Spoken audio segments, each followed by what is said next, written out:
auto-hipnose. Hoje nós vamos falar, o tema hoje é auto-hipnose, tá? E a auto-hipnose, ela é um tema que nós vamos ver durante a reunião, o que cada um vai falando, né, a respeito, mas ela é importantíssima porque, na realidade, para muitos hipnólogos, não existe hipnose, existe auto-hipnose. Você sugere e a pessoa aceita aquilo, cria a sua experiência imaginária e, a partir daí, ela já está fazendo a auto-hipnose. Né? E a auto-hipnose, ela passa por algumas fases e elas têm algumas vamos dizer, alguns vínculos, algumas interseções, uma série de técnicas. E a professora Marilda Lippe, está aqui, que ela é uma grande representante das terapias cognitivo-comportamentais, né, das TCCs, e ela já esteve, inclusive, no congresso, quando nós tivemos o último congresso, sim, onde nós falamos sobre a hipnose, né, e a quarta onda das TCCs, que seriam os estados modificados de consciência. Exatamente. E entraram aí com toda a força. Uhum. Então, hoje nós vamos discutir um pouquinho de auto-hipnose, a importância, como se faz. Vamos ver se o pessoal entrega um pouquinho do seu ouro, né? Eu acho que... Eu gosto de entregar o meu, mas quero ver se todo mundo vai entregar o seu ouro aqui na hora, né? Então, nós temos de convidado o Dr. Fábio Mor, depois ele vai se apresentar melhor. O Dr. Fábio Mor é médico, tá certo? Ele tem uma formação, ele é, se não me engano, ortopedista, é isso, Sérgio? Isso, básico de ortopedia. Isso, ortopedista, mas ele trabalha muito com práticas complementares, integrativas. Depois ele vai falar um pouquinho da formação dele. Temos a doutora Rosa Mercaldi, que já é prata da casa, sócia fundadora do GIH, desde o início do GIH, que esse ano agora, em maio, vai fazer 24 anos de contínuo, né? Eu acho que nunca teve um grupo tão continuado assim, né? E nós teríamos o Albizati, o doutor Albizati. O Albizati, na realidade, ele é um psicopedagogo, mas ele tem trabalhado muito com hipnose em idosos, tá? Ele tem um trabalho bem interessante. Só que ele mandou para mim agora à tarde uma mensagem que ele está com um quadro febril muito grande, articulalgia, dor articular, e ele acha que está com Covid de novo, pela terceira vez, parece, e aí ele falou que não teria condição de participar. Então, vai ser bom porque nós vamos bater a bola um pouco mais ampliada com a plateia aqui, para quem estiver disponível para falar um pouco, né? Então, hoje, vamos começar, né? Eu sempre faço, a dinâmica é o seguinte, viu, Fábio e Rosa? São 4 perguntas, eu faço a primeira pergunta, os dois respondem, eu faço também um meio de campo, às vezes faço um comentário na resposta dos dois, aí eu passo para a segunda pergunta, os dois respondem. Depois eu passo para a terceira pergunta, de novo, os dois respondem. Então, não vamos responder todas de uma vez, a gente vai responder numa sequência, tá? E ao final disso tudo, aí nós vamos abrir para a plateia, quem quiser vai usar a mãozinha aí, né? Tem a mãozinha de sinalização nas reações, acho que é nas reações, põe a mãozinha para dizer que quer falar alguma coisa, aí a gente abre e troca as figurinhas, tá bom? Essa reunião está sendo gravada, como todas as reuniões, e todas estão lá no Instituto Osmar Goulart, no canal do YouTube do Instituto disponível, né? Então, tem todas as reuniões que nós... Desde quando nós começamos a gravar, foi desde o início da Covid, ou seja, já vai para o terceiro ano, todas as reuniões estão por lá, tá? Então, vamos começar. Como eu sou um feminista, eu vou começar chamando a doutora Rosa Mercaldi, e como primeira pergunta, que será para os dois responderem, mas a Rosa vai começar respondendo, eu vou perguntar para ela qual foi a sua formação e como ela chegou na hipnose e na auto-hipnose. Rosa, você. Ativa o som, Rosa. Você tem que ativar o seu som. Oi, boa noite. Dá para ouvir? Tá bom o som? Eu tive aqui problema no bom. notebook, vou ter que ficar no celular, porque realmente o notebook não está querendo entrar. Então, bom, eu estou na área da saúde desde sempre, né? Eu comecei primeiro, fiz faculdade de enfermagem e obstetrícia, foi aí que eu conheci a psicologia, porque até então, na época, não sabia nem o que era. E aí me apaixonei pela psicologia, eu terminei a enfermagem, fiz obstetrícia e fui buscar a psicologia. E aí, dentro da psicologia, naquela ocasião, na final de década de 80, então ninguém falava ainda muito de hipnose, né? Então era uma coisa ainda mística, enfim, né? Com muitos tabus. E aí, na especialização de psicossomática, eu tive aula de dor crônica e fui buscar. E nessa época eu fui fazer um curso de hipnose, mas também fiquei meio insegura, não achei que era, não tinha muita base científica. E aí fui fazer pesquisa na área de dor no HC. E nessa ocasião, o HC estava começando a trabalhar com hipnose. E aí o Osmar estava começando com um grupo, entrei no grupo do Osmar, na época o Dr. Joel Priori, Maia, e aí estamos aqui, caminhando juntos, 24 anos, né, você falou? E sempre estudando, buscando me aperfeiçoar, né, junto com isso fui estudando outras coisas também, outras especializações, mas sempre com a hipnose ao lado. Então, mais ou menos isso, essa é a minha trajetória. Legal. Fica por aí. Agora, Fábio Mor, você, Fábio, fala um pouquinho de você e fala como é que você chegou na hipnose. Pois é. Né? Imagina que eu sou ortopedista de nascimento, né? E né, eu tenho pelo menos já no meu currículo quase 3.000 cirurgias. E foi aí que eu comecei a entrar em contato com aqueles pacientes todos, né? Que são mais de consultório, não tanto da parte cirúrgica, né? Daqueles que têm dor crônica e começam a ir de um profissional para o outro, de um profissional para o outro, e ninguém conseguir fazer nenhuma solução, pelo menos plausível, que melhore, né, as suas dores. E a maior parte das vezes o que a gente faz, né, é utilizar uma quantidade enorme de medicação que, no fim das contas, só tiravam a qualidade de vida dessas pessoas. Nesse período me aconteceu um fato inusitado em que eu fui convidado para recepcionar um professor de osteopatia que vinha para o Brasil na primeira vez, que era o professor Bernard Queff, né? E quase ninguém conseguia conversar com ele, nem em inglês, nem em francês, e me pediram para que sessionasse o professor. E quando eu fiz esse contato com ele, o que aconteceu foi que ele me mostrou uma quantidade enorme de atividades científicas dentro desse trabalho todo corporal, e foi aí que começou o meu primeiro starter. Em 2000, eu iniciei a formação na parte de osteopatia. Depois, o que aconteceu? Dentro do Brasil, a osteopatia foi para a fisioterapia, e a maior parte, então, da minha formação começou a ser fora, porque a osteopatia nos Estados Unidos é uma especialidade médica, é uma faculdade de medicina, né, onde se torna family doctor. E eu, então, comecei a fazer algumas formações diretamente que me interessavam, entre elas a parte toda que se chama de crânio sacral, né, em que eu fiz a formação, a maior parte dela lá já nos Estados Unidos. E aí eu comecei a entender algumas situações onde a corporalidade enviava uma informação, e essa informação indutória, a partir do toque, fazia uma resposta onde o estresse dessas pessoas diminuía. Nesse momento foi que eu comecei a fazer a formação na parte de hipnose, que eu fiz a formação de hipnose ericksoniana com o professor Ricardo Faix. Graças a ele, me apresentou o Dr. Osmar, e eu estou aqui graças ao professor Ricardo.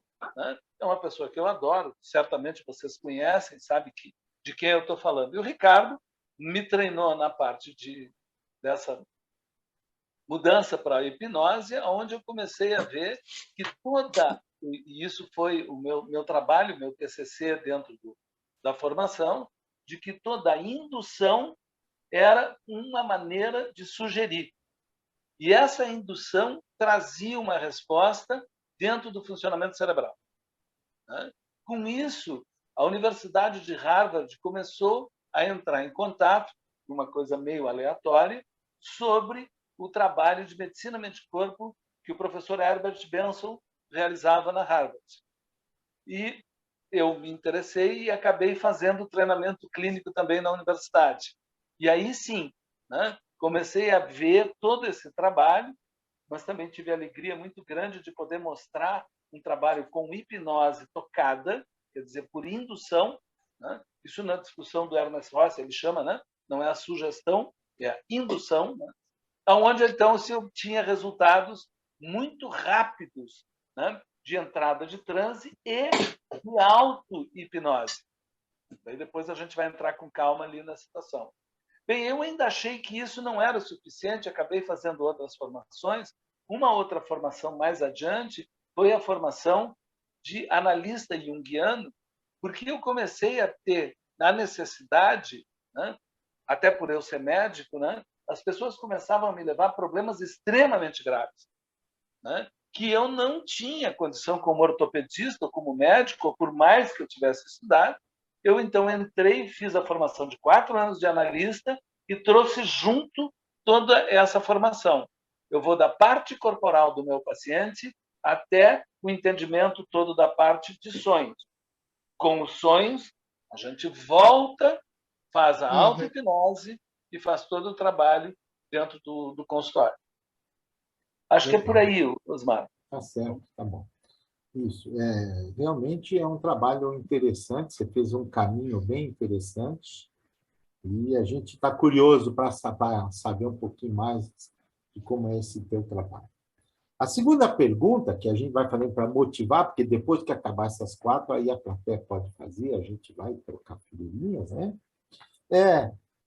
Para você, cada um de vocês dois, né? A Rosa vai responder agora, qual é a importância do hipnoterapeuta saber utilizar a auto-hipnose?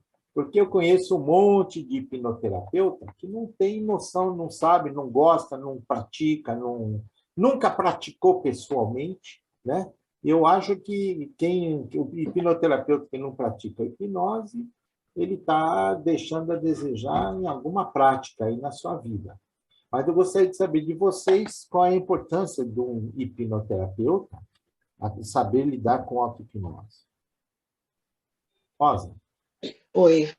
É engraçado que parece assim, às vezes tem algumas coisas que já ficam meio automatizado na vida da gente, né? A gente acaba até fazendo sem perceber, né? E uma delas, por exemplo, é a auto-hipnose. Então, em algumas situações, falou, vou fazer, né? De repente, quando eu vejo, já fiz. Então, que nem, por exemplo, tratamento dentário, né? Dentista me adora, porque eu sou paciente econômica, quase não uso anestesia, né? Então, só praticamente com auto-hipnose e raras as vezes que faço uso de anestesia, e é uma coisa já, assim, senta na cadeira e parece que já sou levada automaticamente, né? Já estou induzida para fazer auto-hipnose. E eu concordo com você, Osmar, eu penso que se a pessoa não praticou nela, né? Ela não utiliza, o trabalho com o outro fica, ao meu modo de ver, né, ele fica um pouco distante, um pouco muito mais só teórico, né, menos prático, até porque quando a gente está fazendo alguma indução, alguma coisa com o paciente, geralmente a gente também já está entrando nessa indução, né, isso é muito comum acontecer. E na minha vida, qual que é a importância? Estou falando na minha vida pessoal, eu utilizo para diversas situações, questões de saúde, fazer algum exame mais complexo, por exemplo, alguma ressonância, a questão de diminuir barulho, né? O barulho ser até um indutor e não alguma coisa que me incomoda no trabalho, né? Então, para mim, é bastante importante e eu faço uso frequente da hipnose, da auto-hipnose. E ensino também bastante para meus pacientes, né? Então, para poder fazer em algumas situações, por exemplo, paciente com pânico, né, ou crise de ansiedade generalizada, eu vejo que ajuda bastante a pessoa a aprender no momento que ela tiver uma crise, ela mesma se faz, né, a autoindução, a auto-hipnose, para poder sair dessa crise, muitas vezes sem medicação. Atualmente, o WhatsApp é uma das redes sociais mais populares que existem. Eu vi aqui, acho que tem algum. Eu não estou ouvindo. Alguém fez alguma pergunta? Não. É que Não? deve ter, às vezes alguém deixa o seu coisa aberto e aparece tá. um som de fundo. Né? Tá. Fábio, e você, Fábio? Vamos lá, fala para mim o que é que você acha da auto-hipnose, se você pratica e se você acha importante saber a auto-hipnose aplicar nos pacientes. Sim, se eu pratico comigo, né? Primeira Com coisa você importante. também, isso.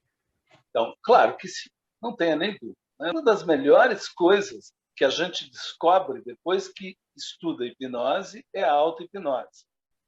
O que acaba acontecendo comigo é aquela hipnose famosa, hipnose xamânica, né? Onde eu entro, né, num transe hipnótico praticamente se tivesse uma sincronia com o paciente. E isso me facilita muito, até porque eu estou tocando no paciente. Eu faço um trabalho onde eu toco no paciente, né? É um trabalho onde eu sou terapeuta, eu não sou analista puro, né? Eu não me considero analista, eu me considero um terapeuta. Então, eu induzo várias vezes determinados movimentos no corpo do paciente de tal forma que eu e o paciente precisamos ter sempre essa sintonia para que possa acontecer, tá? Que, na época, a gente estudou muito, era o famoso transe xamânico. Tá? Claro que eu me coloco o tempo todo para mim em várias situações, tá? Como uso, né? É muito melhor estudar de maneira hipnótica, né? É muito mais fácil ler textos. Eu acho sempre muito mais prático. Né?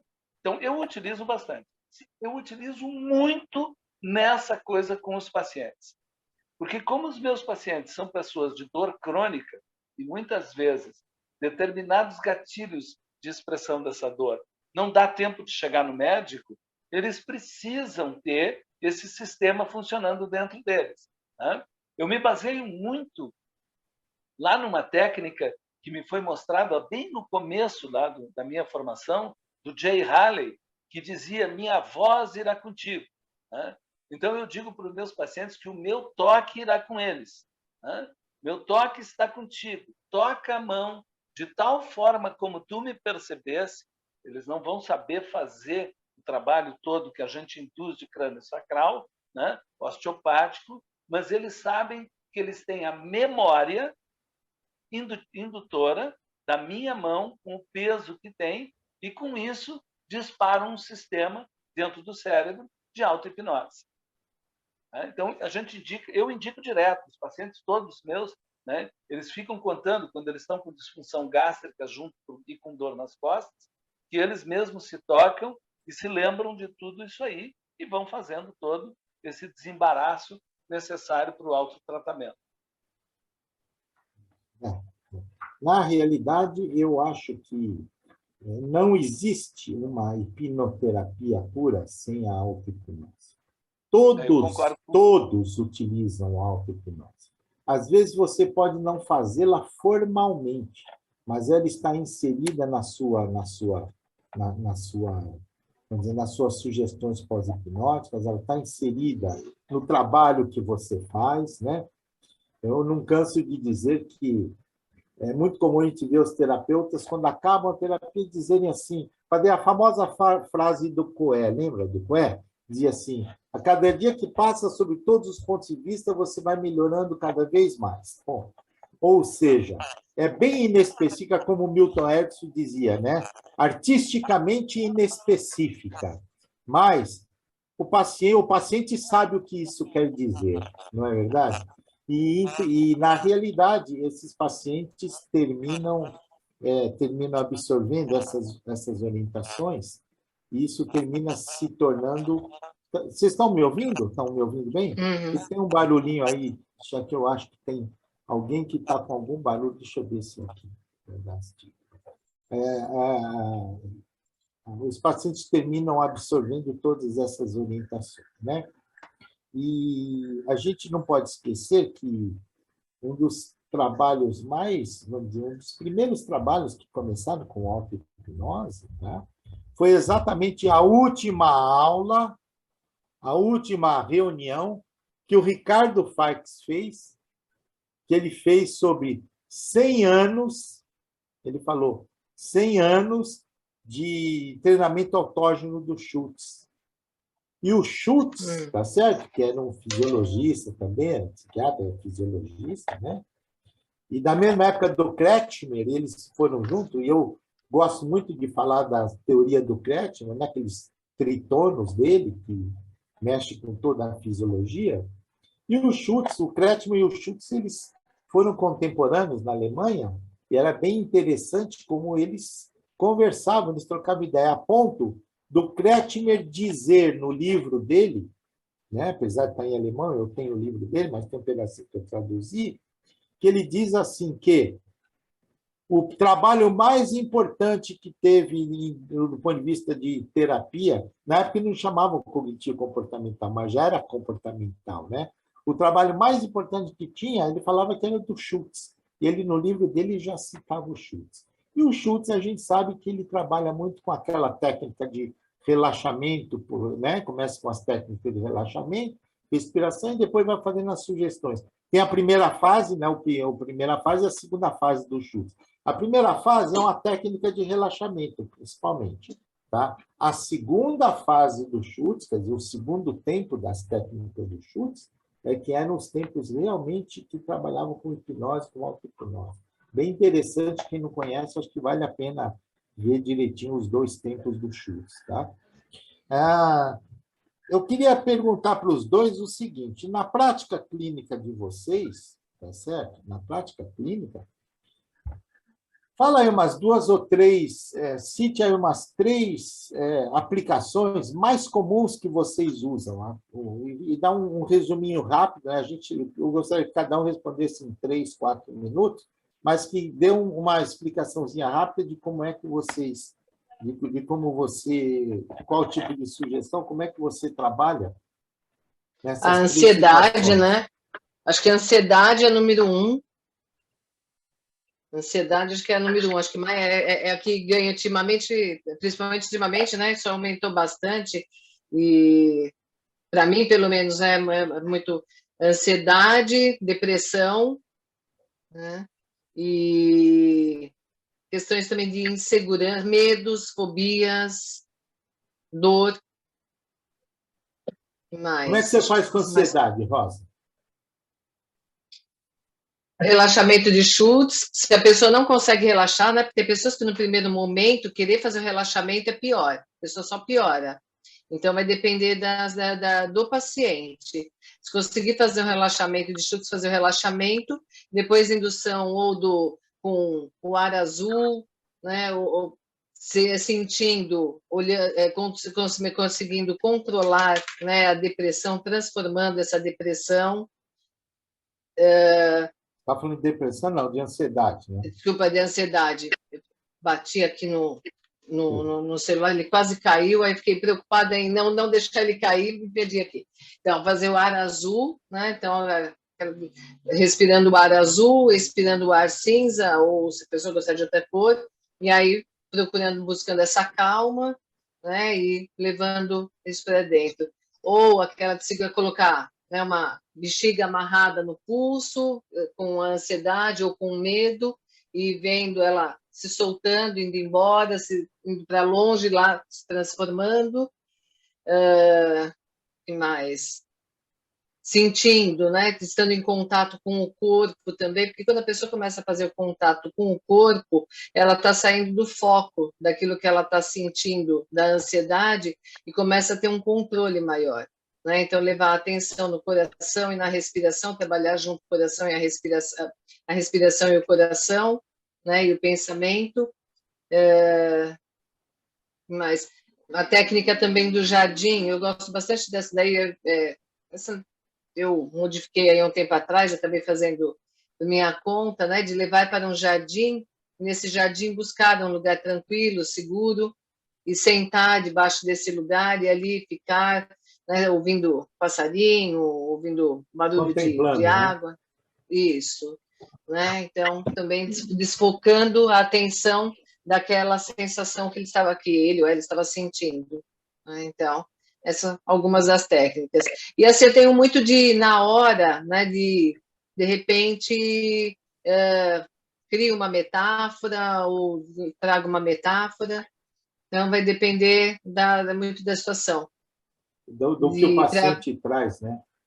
Não, do momento mesmo também, né? Eu tenho essa facilidade aí de não ter programado, né? Mas na hora perceber qual que é a necessidade e trabalhar com o imprevisto, né? Então não ter muito, eu não tenho muito protocolo assim, né? Eu sigo assim. Tem muito essa coisa do imprevisto também, de perceber qual é a necessidade do momento ou o que poderia ser útil naquele momento daquela pessoa, né? Então acho que é uma coisa bem ericksoniana, né? Então fazer na medida certa, na medida do paciente, né? Então para aquela pessoa.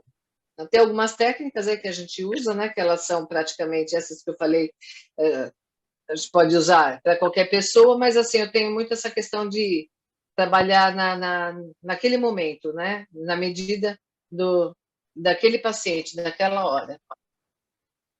Nossa, então... E você, Fábio? Pois é, eu tenho junto com a formação do pessoal de mente e corpo, né? Aonde o objetivo todo é nós entendermos o mecanismo de luta ou fuga, né? E que, na verdade, se a gente vai estudar a parte toda de fisiologia, é fuga ou fuga, né? Luta que é bom nós não temos, a não ser quando a sobrevivência realmente é uma coisa grande. A tendência do corpo é medo, estresse, né? E o Herbert Benson coloca no medo e no estresse praticamente todas as alterações, como fobias, né? Tudo mais dentro de dois focos. Um foco que ele chama de artificial ou psíquico e um foco de fisiologia. Então, uma das coisas bem legais que eu gosto, isso a Teresa Robles ensinou, eu adoro aquela hipnose dela conversada, né? Em que a gente faz uma história com o paciente, né? Onde eu entro na história natural do desenvolvimento do ser humano. Como é que estava 2 milhões de anos atrás, o que acontecia. E ele vai começando a perceber que ele tem praticamente, no primeiro momento, dissociado dentro dele o medo e a capacidade de resolver o medo, né? E aí eu vou levando, né? Nós não conseguíamos, sempre tínhamos o medo, não conseguíamos o alimento, e vou fazendo com que eles vão entrando nesse período todo da fisiologia. Depois a gente faz um link para o lado todo do funcionamento mental. Eu gosto de fazer sempre com o fogo, né? Porque ele é muito legal para poder trabalhar, né? Se, por exemplo, eu vejo um animal, né, que chega perto de uma bagana de cigarro, né, ele cheira a bagana de cigarro, nunca mais ele chega perto do fogo. Por quê? Porque ele fica sempre na fisiologia do medo, na fisiologia de luta ou fuga, e ele não vai adiante no processo psíquico. Nós, seres humanos, somos capazes de transcender o funcionamento diretamente do medo, voltar naquele fogo que eventualmente nos queimou ou nos traz uma dificuldade e manipular.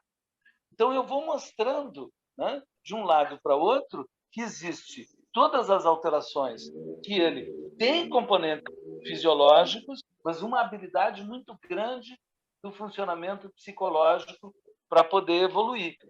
E aí, sim, eu nem preciso dizer, até porque eu tenho a formação toda junguiana, eu vou levando todos os arquétipos, todo o funcionamento daquela coisa mais profunda que o Jung traz dentro do funcionamento.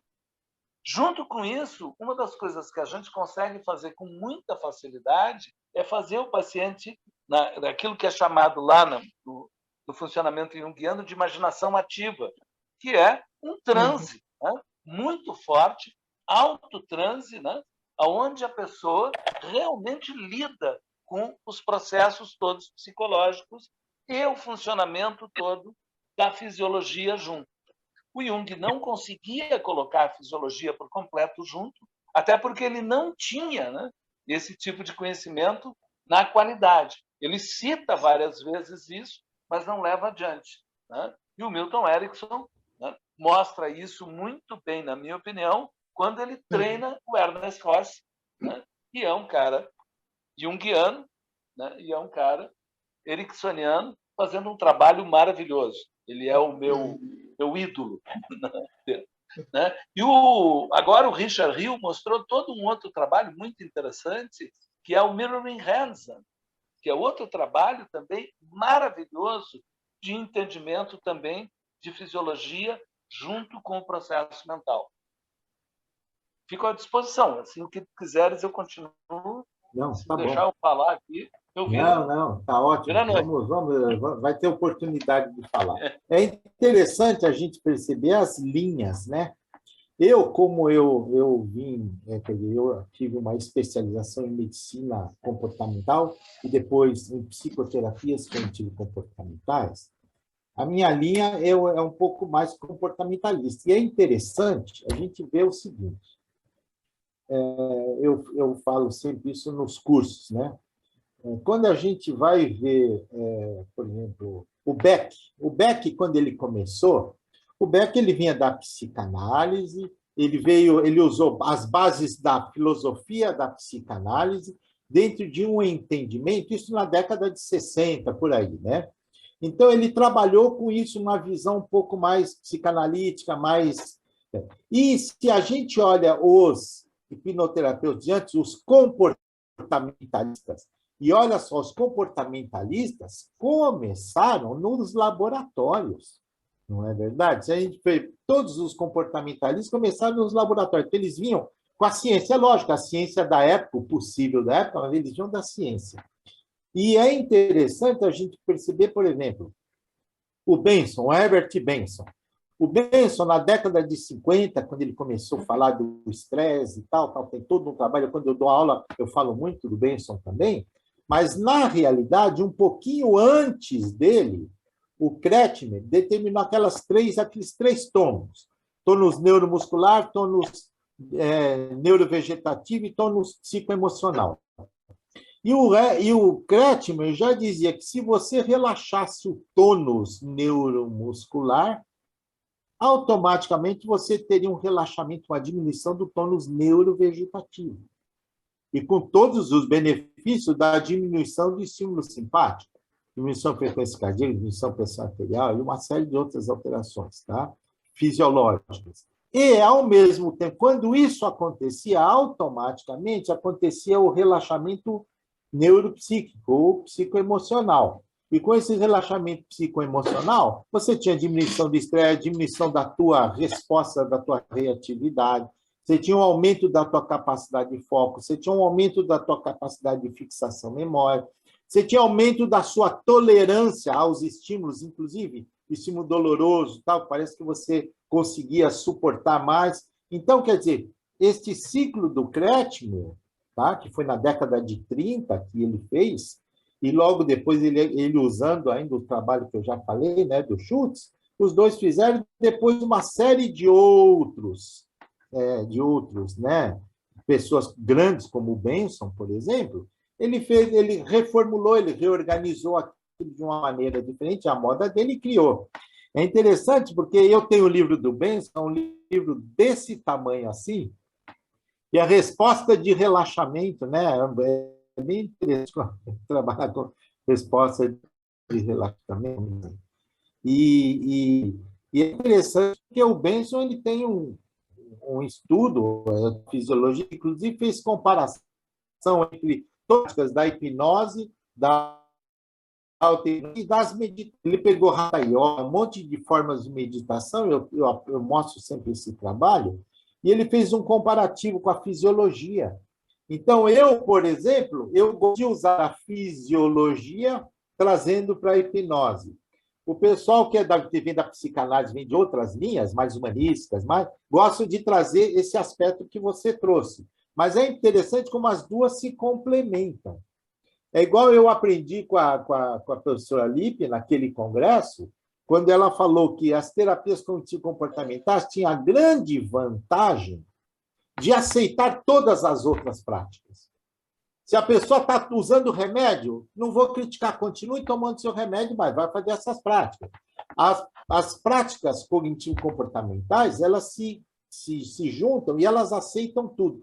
E olha que, filosoficamente, se a gente fosse ver, quando a terapia cognitivo começou, e a comportamental, os comportamentalistas diziam assim, ó, a cognição é uma parte do pensador, do comportamento interno. O pensamento é um comportamento interno. E os cognitivistas diziam, o comportamento é o resultado do pensamento, da cognição. Não importa essa discussão filosófica da coisa, mas o importante é que as técnicas das duas se entrosam perfeitamente. E foi aí, quando entrosou, que viraram as novas terapias comportamentais, com todas essas novas linhas que criaram a terapia dialética, a terapia cognitiva analítica, a terapia do esquema, e todas essas que tem aí, tem um monte, tá certo? Mas todas elas terminam integrando e todas elas terminam trabalhando com a reestruturação cognitiva. E só para finalizar o que eu estou falando, eu gosto de dizer que quando a gente trabalha com hipnose, a nossa experiência imaginária que a gente determina para o paciente, e isso que é o importante, não importa se é com toque, se é com sugestão, qual for, é você fazer o paciente criar uma experiência imaginária. Quando ele entra, quando ele se absorve naquela experiência imaginária, ele determina uma coisa que o professor Mário Simões, que eu acho que acabou de entrar há pouco tempo aí, diz sempre, para o nosso cérebro, imaginar é quase a mesma coisa do que fazer. Então, eu brinco, eu falo assim, quando eu pego uma deprimida, o pessoal fala, mas com depressão, como é que você vai fazer? Eu falo, eu faço a fisioterapia da liberação da serotonina e dos outros hormônios do prazer. Então, quando você está fazendo uma pessoa deprimida vivenciar experiências boas na vida dela, você está, naquele momento, o cérebro dela está liberando, produzindo os hormônios. Eu não vou falar só serotonina, eu vou falar um monte, porque, na verdade, é uma fórmula hormonal que ela determina, né? Mas aquela está fazendo a fórmula hormonal do prazer, da felicidade e tal. E mesmo quando você acaba o teu estímulo, aquela fórmula ainda continua algumas horas agindo. Eu chamo de fisioterapia mental para depressão, né? Que, na realidade, não deixa de ser isso. Você faz uma estratégia para criar aquela liberação hormonal e, eventualmente, fazer uma nova neuroplastia, né? Porque é o princípio comportamental da extinção. A extinção diz, se você não usa uma determinada via neurológica, ela vai se extinguindo, ela vai diminuindo. Quando você reativa essa via ou você cria uma via nova, você está criando uma nova oportunidade para essa pessoa. Mas é interessante a gente perceber como tudo chega pelo mesmo caminho. Depois a professora Marilda ali, que vai fazer alguns comentários, vou pedir para ela fazer. O professor Mário Simões também, se tiver aí, depois eu vou pedir para ele fazer. Mas, de qualquer maneira, vamos em frente para a gente acabar com as nossas perguntas, para poder abrir para todo mundo. Eu vejo que tem gente aí que está se coçando querendo falar. Então... Só um instantinho, Osmar. Tudo isso que você estava falando, né? Inclusive, mexer com neurohormônios, etc., né? O hormônio do amor. A gente trabalha o tempo todo sistema nervoso simpático e parasimpático aí, né? O tempo inteiro a gente está ativando um ou desativando o outro. Né? Principalmente nesse caso, por exemplo, da ansiedade, né? O simpático está extremamente ativado, Exatamente. a gente vai ativar o parasimpático. Né? E na questão da depressão também, quando você começa a atuar no sistema nervoso parasimpático para trazer o bem-estar, para a liberação de hormônios, não é só a parte comportamental, a gente tem a parte de neurohormônios, a parte da fisiologia toda está sendo ativada. Exatamente, Rosa, mas tudo isso ele é feito, veja bem, tudo que nós fazemos, tudo, e todo o nosso estado de humor, depende, eu chamo assim, de uma fórmula bioquímica. Essa fórmula, quando a gente estuda, serotonina, será que é dopamina? Se eu estou estressado, será que é só a adrenalina, a noradrenalina? Ou será que é só o cortisol? Não. Na realidade, existe, né? O professor Mário Simões, ele tinha um trabalho que fazia lá em Lisboa, onde eles faziam uma dosagem, um monte de neurohormônios e um monte de outras coisas, né? Inclusive pedaços de genes, e eles faziam esse trabalho e aquilo determinava uma fórmula na realidade. Aquela fórmula, ela é variável, quer dizer, se você está ansiosa agora, você tem uma fórmula. Você está um pouquinho menos ansiosa, essa fórmula já é diferente. Você está um pouquinho mais, essa fórmula é diferente. Você está ansiosa por uma coisa de coisa boa, estou ansiosa porque eu vou viajar, é uma fórmula diferente que se você estiver ansiosa porque você vai fazer uma prova e está insegura. Então, quer dizer, na realidade, esta fórmula hormonal, neuroendócrina, neurobiológica, vou chamar neurobiológica, que é a integração, né? Neurohormônio, sistema neuropeptídeo e uma série de outras coisas, esta fórmula, ela é determinada exatamente pelo que passa na nossa cabeça. Se você faz uma sugestão e essa sugestão é absorvida intensamente, seja na ansiedade, seja na depressão, seja em qualquer situação, na realidade você está determinando uma neurobiologia completa, bem complexa, e que eu entendo que seja o resultado disso. Rosa, me diz uma coisa, como é que você faz, assim, rapidinho, mas eu gostaria que você entregasse o ouro, como você faz auto-hipnose em você e como você ensina o paciente, assim, se você... Tá? Porque existem várias maneiras de ensinar auto-hipnose, tá? Existe uma técnica que você dá uma fita para o paciente fica só ouvindo aquela fita, então é uma heterohipnose, onde ela, na verdade, está vendo, né? Existe uma fórmula onde você treina o paciente para ele criar as experiências dele, e a partir daí ele vai fazer em casa. Existe aquela técnica que o paciente faz sozinho, que ele faz só técnicas de relaxamento e entra nas formas contemplativas, que pode ser mindfulness, meditação, que você gosta, mindfulness que você gosta, e mesmo em auto-hipnose, autossugestão, mas tudo feita por ele. E parece que a mais efetiva de todas é aquela situação onde você treina o paciente no seu consultório, você cria uma experiência para ele e você ancora essa experiência de uma forma que ele depois vai fazer aquilo em casa, mas ancorado com o que você passou. Parece que essa é a mais... Eu estava lendo um trabalho esses dias, parece que essa é a mais efetiva, mas eu gostaria de saber como você faz. Não, eu estava aqui lembrando, né, que quando eu comecei a estudar hipnose, fazer as práticas, né, e me submeter às práticas e aprender auto-hipnose também, aí eu lembrei que, assim, desde de adolescente ou até criança, eu já fazia isso e não sabia que isso tinha nome, né? Então, eu acho que assim, eu tinha já essa facilidade, né, de alguma forma, alguma coisa desconfortável, ou queria mudar aquilo que estava sentindo, eu entrava no meu lúdico, né, e entrava numa história, e aquilo era uma forma de auto-hipnose.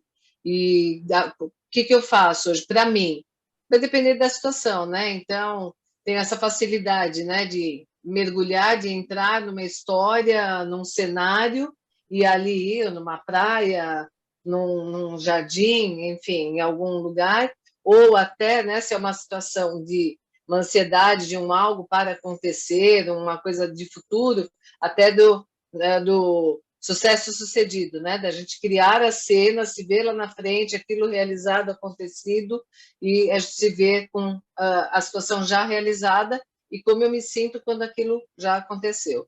Então, como é que eu faço com o paciente? Basicamente da mesma forma também.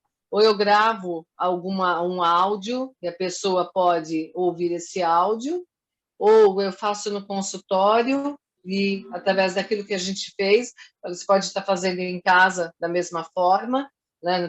Não tem uma técnica exatamente, tem que ser assim, desse jeito que eu fiz, mas assim, pegar esse contexto geral e deita ou vai sentado, depende do que nós estamos trabalhando, e, né, trabalhar a respiração, vai relaxando, vou ensinando a pessoa a relaxar e a entrar no cenário, na história que a gente criou, ou no objetivo a ser atingido, né? E aí a diferença, né, a questão do mindfulness, a gente, desculpa, minha gata passando aqui, a questão a diferença do mindfulness, na hipnose a gente faz uma dissociação, né, e a gente trabalha muito com o relaxamento. Com o mindfulness a gente não tem a dissociação, e a gente trabalha com o presente, com aqui e agora, e deixar a pessoa, deixar não, né, a intenção é ficar desperta para perceber, para contemplar, para perceber o que está acontecendo no presente. É um pouco diferente da hipnose, onde a gente faz essa dissociação e vai trabalhando de uma outra maneira. Pode acontecer com o mindfulness da pessoa também chegar a um relaxamento, e está tudo bem, ela vai observar o que está acontecendo, né? Ou seja, como que é esse relaxamento? É sem julgamento, apenas estar como um observador do próprio eu. O mindfulness o tempo todo é a pessoa estando como um observador, né, do momento presente. Então, se eu estou ansiosa, tentar praticar mindfulness para diminuir a ansiedade já é um erro. Porque, na verdade, quando eu estou praticando alguma forma de meditação, eu estou me observando, né, de como eu estou e não tentando modificar alguma coisa. E com a hipnose a gente tenta modificar alguma coisa, né? Na auto-hipnose, no mindfulness, não. Eu vou aprender a observar a ansiedade, né? E tá tudo bem sentir ansiedade. Então eu aprendo a olhar para ela sem julgamento, sem crítica e sem tentar modificar nada. Ela não tem um objetivo a ser atingido, apenas aceitar o que é, né? A realidade é como eu estou naquele momento. Então, pensamento vai desviar, tá tudo bem, traz de volta, né? E continua naquele lugar que você estava ou que você está se observando. Então, tem algumas diferenças aí da hipnose e mindfulness, né? Então, e aí, assim, também, né, trabalho com mindfulness no consultório, também ensino algumas técnicas para o paciente, e já deixando claro, mindfulness, ele não tem intenção. A gente não trabalha com uma intenção. Ah, eu vou praticar para, né, ficar livre da ansiedade. Não. A hora que eu percebo que eu estou ansiosa, na verdade, a tendência disso poder aumentar se eu quiser me livrar dela, né? Então, o melhor é poder aceitar, é olhar, aceitar o que eu estou sentindo, como eu estou sentindo, e está tudo bem, né? Então, aquela questão assim, não corre né, do bicho-papão, porque ele vai correr atrás de você. Então, se você para, encara e olha para ele, ele de repente se assusta com você, ele vai parar também. Então, é poder olhar para aquilo que está te assustando. E a gente aprende isso no Mindfulness, né? Você vai aprender a ser um observador de tudo, né? Daquilo que sente uma emoção, um sentimento bom, ou aquilo que foi desagradável também. E não tentar se livrar, a gente não tenta modificar a situação, ou o sentimento ou a emoção. Legal. E você, Fábio? Como você pratica e como você ensina os seus pacientes? Normalmente, assim, até, de novo, né, a gente sempre tem o marco teórico da gente, né? O que eu gosto bastante são dos sonhos, né? Se eventualmente, porque a gente sonha sempre. Muitas vezes a gente não lembra, mas quando um sonho, por algum motivo, por alguma situação, me mostra uma imagem, é nela que eu fico, né? Como eu já tenho todo um trabalho todo nessa situação, me facilita bastante. E eu vou levando os pacientes também a entender essa situação, né? Para que a gente sonhou com uma árvore lá no meio do sonho, né? Fica lá na imagem, né? É bem interessante, porque é muito parecido com o que a Rosa estava falando, né? O que eu preciso entender? Que eu não vou ter resposta corporal, eu não vou ter medo, eu não vou ter estresse, eu vou ter um funcionamento profundo do meu estado mental. É como se eu pudesse, né, diminuindo, trazendo uma coisa perto, em que eu volto aquele galho que me queimou e tento uma maneira de segurar, não mais contra o vento, quer dizer, indo ao contrário daquilo que seria o natural. O Herbert Benson adora dizer isso assim, que a nossa vida ficou totalmente artificial. Gostava, né? Faleceu ano passado. E nesse detalhe importante da gente poder evoluir aqui, né? Nesta situação. Né? Olha, como é que eu vou evoluir do ponto de vista mental? Pela imagem. Aquilo que tu estava colocando ali, né, Osmar? Lembra que a gente aqui no Sul fala de tu, tá? A gente não fala muito de você. Vocês não me entendam isso como agressividade. Né? A gauchada aqui fala diferente. Mas isso é super interessante da gente perceber, porque é muito legal quando a gente consegue pegar essa situação. Né? Quer dizer, eu trago um processo dentro do cérebro com uma memória que eu posso dizer que tem uma capa emocional. Essas são ativadas. As outras, de acordo com a minha necessidade, mais ou menos. Mas as que me trazem problema têm uma capa emocional. Esta capa é que tem que mudar. Né? É aí que a gente tem que entrar num processo de autotranse. Então, eu fico na situação, eu vou para aquilo que eu quero ver. Eu não tenho medo, eu não me permito, eu deixo acontecer. Tá? Muito próximo com aquilo que a Rosa falando.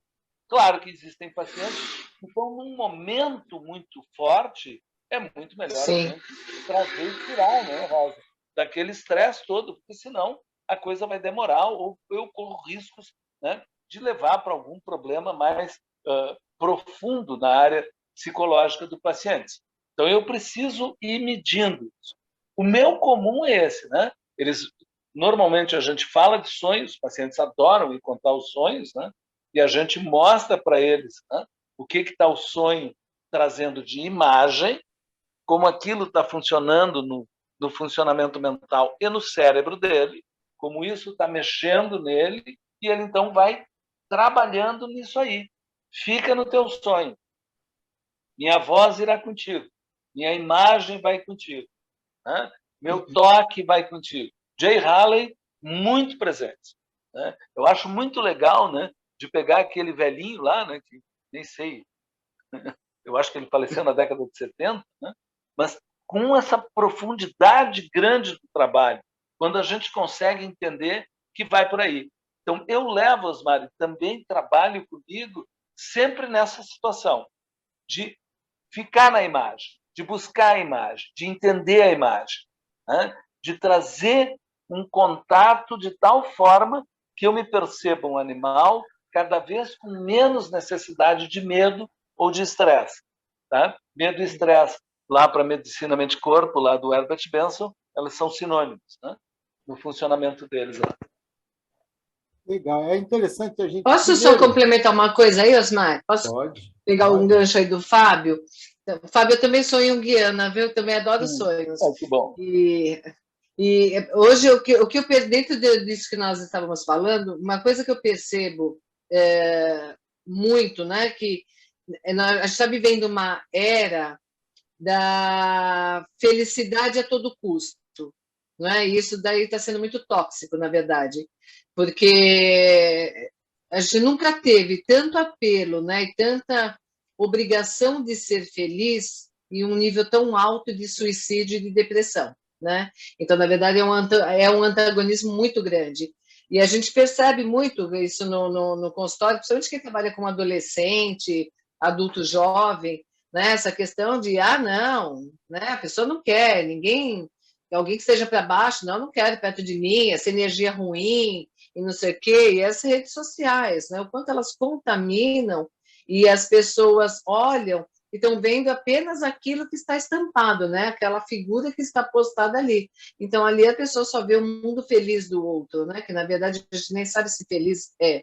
Mas essa necessidade hoje do ser feliz, né? E de negar qualquer emoção desagradável ou negativa, eu vejo que está sendo um processo muito complicado das pessoas aceitarem que faz parte a gente sentir tristeza, faz parte. Hoje estiver triste, está tudo bem, eu estar triste, né? Faz parte eu estar ansiosa, ou eu ter perdido as estribeiras aí por alguma coisa, enfim, tem uma dificuldade hoje da aceitação das emoções que são consideradas desagradáveis por essa apelação muito grande de ter que ser feliz o tempo todo. Eu não sei se o Fábio percebe isso, se você percebe, Osmar, mas eu tenho visto isso com muita frequência, né? Inclusive tem até um livro novo, né? Eu comprei ele aqui, mas ainda não consegui ler. Como é que é? Positividade tóxica. E então eu vejo que isso é um agravante também hoje em dia, onde as pessoas estão adoecendo por essa necessidade de ser feliz e negar completamente as emoções que são tidas como desagradáveis. Não são negativas, são desagradáveis. Eu acho que eu gostaria de completar, Osmar, aqui a Rosa, especificamente no que é o entendimento do Jung, né? Porque eu acho que ele responde muito bem. Né? O que são emoções e o que são sentimentos. Sim. O Jung tem uma atitude nisso aqui muito importante. Emoção é tudo aquilo que eu tenho uma resposta corporal junto. Portanto, certamente eu vou ter, nesse lado, um esgotamento. Né? Se eu gosto de uma coisa, né, eu vou ficar nessa coisa e eu vou ter um esgotamento. O que nós recebemos hoje da sociedade, de uma maneira geral, do Ocidente, é especificamente isso. Né? Você tem que ter o carro, você tem que ter a vida, você tem que ter a carreira, você tem que, o tempo todo, emoção. Quando vamos discutir sentimento, é uma coisa muito mais profunda, porque o Jung fala que sentimento é uma decisão racional pensada. Né? Ele se utiliza do processo mental mais profundo. O que significa isso?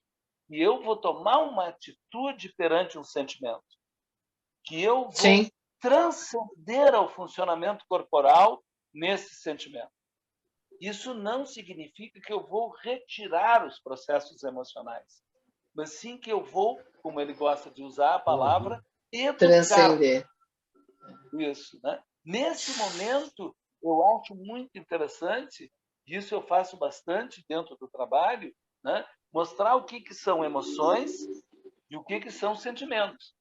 Porque nós temos um problema sério de entender o que são os sentimentos e que o inverso do sentimento é poder. Para o Jung, né, o inverso de amor é poder.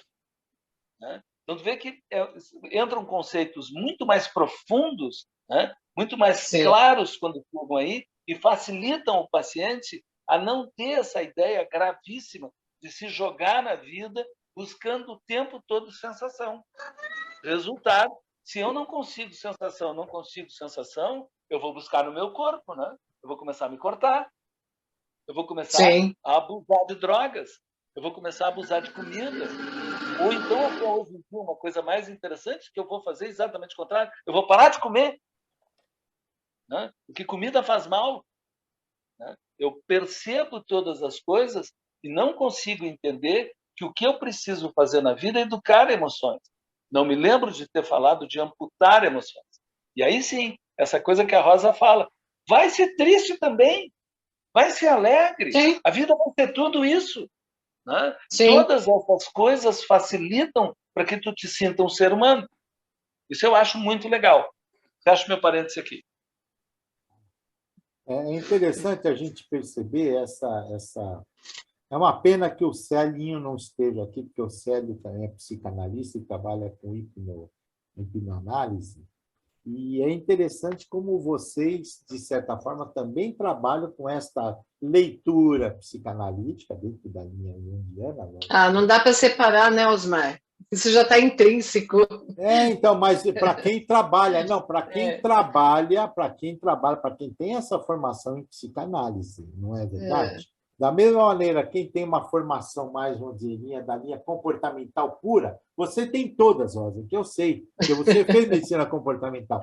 Então, você sabe que é diferente. a gente começa a fazer uma leitura um pouco mais, vamos dizer, neurocientífica, querer entender como a E aí neurociência... você trabalha mais no comportamento, né? Quem é analista ou psicanalista vai muito na emoção, no sentimento, mas eu acho que as duas coisas se unem, a gente precisa das duas coisas, né?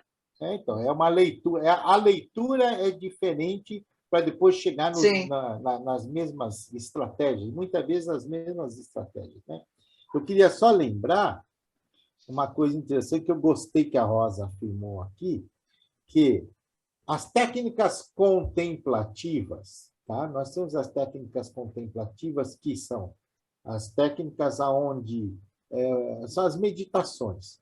Dentro das meditações, a gente tem a Rosa mesmo que falou, que era não falou agora, falou uma vez numa bate-papo nosso, que o mindfulness era uma coisa intermediária entre a meditação e a auto-hipnose.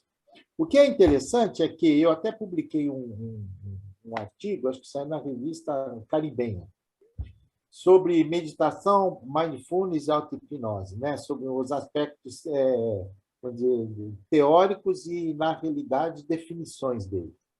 E é interessante a gente ver o seguinte, que as práticas contemplativas, você vai ver meditação, mindfulness, ninguém começa falando, vamos relaxar primeiro, não existe isso.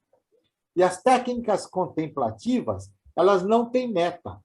Eu lembro que uma vez, na Unifesp, há uns anos atrás, veio o Dalai Lama, foi dar uma palestra, ele veio para o Brasil e foi dar uma palestra lá. E perguntar para o Dalai Lama, né, como é que era, né, a diferença, o que ele achava. Ele dizia assim, você medita por meditar, ponto. Para que você medita? Meditação, você medita por meditar, ponto, porque você vai mexer com você inteiro. Nada de vou meditar para tirar dor de cabeça, vou meditar porque eu estou ansioso, vou meditar porque eu estou bravo, estou com depressão. E o mindfulness, ele tem uma coisinha meio intermediária. O que é diferente, que eu acho que precisaria os praticantes de mindfulness fazer, era fazer uma definição prática, né, direitinho, porque a meditação hoje ela tem uma definição bem publicada e tal. A auto-hipnose também tem. A auto-hipnose tem meta.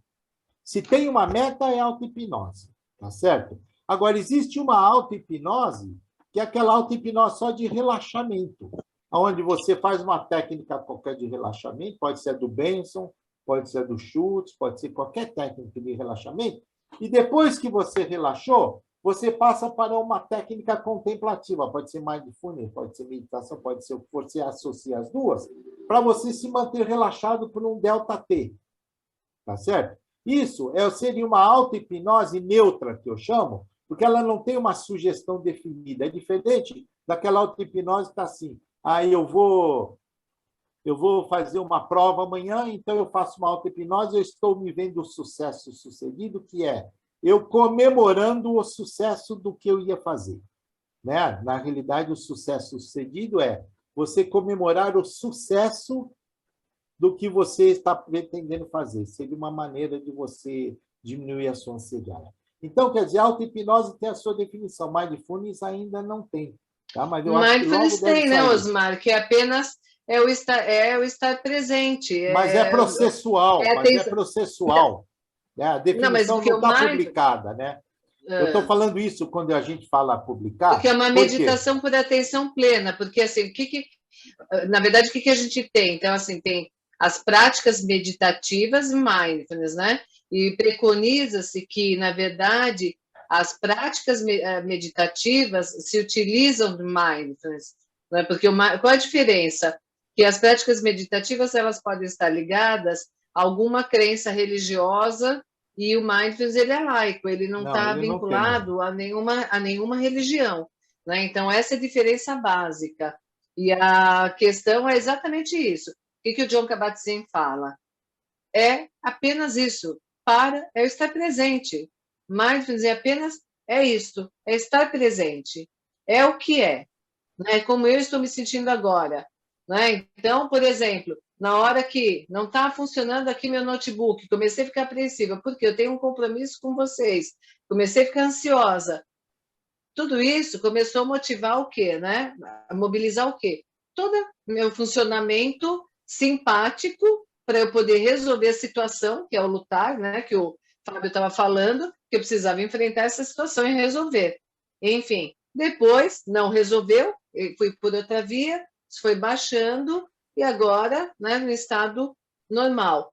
Se eu parar para observar naquele momento, eu ia perceber o quê? Todo o meu estado fisiológico como estava. Se eu for para a parte, né, da hipnose, eu vou tentar modificar esse quadro. Como? Eu vou querer diminuir a ansiedade. Isso não é ruim, porque tem situações, como o Fábio falou, são situações mais agudas que a gente vai ensinar o paciente realmente a reduzir isso. Ninguém tem que ficar sofrendo à toa. Por outro lado, se eu entrar pela prática de mindfulness, eu vou apenas observar tudo aquilo que eu estou sentindo sem a intenção de modificar.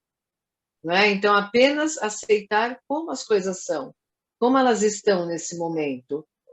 E isso muda, né? De momento a momento, de dia a dia. Numa outra situação, eu poderia ter uma reação diferente da mesma situação que aconteceu. Né? Por quê? Porque nós somos pessoas que, né? Nós não somos lineares. Então, tem uma série de coisas que estão interferindo. Então, e aí, qual que é o grande erro da meditação do mindfulness? Que as pessoas cometem, né? Os mitos. A mente é minha. Eu não consigo fazer porque eu não consigo ficar quieto, porque eu não consigo parar de pensar. Realmente não é para parar de pensar. Parar de pensar é morte. Na verdade, a gente vai perceber o quanto nós estamos pensando. E aí eu vou conseguir identificar. Isso é um pensamento. Porque o nosso sofrimento vem, não é pelo fato, e sim pelo que nós criamos história com o fato. A gente tem o primeiro e o segundo sofrimento.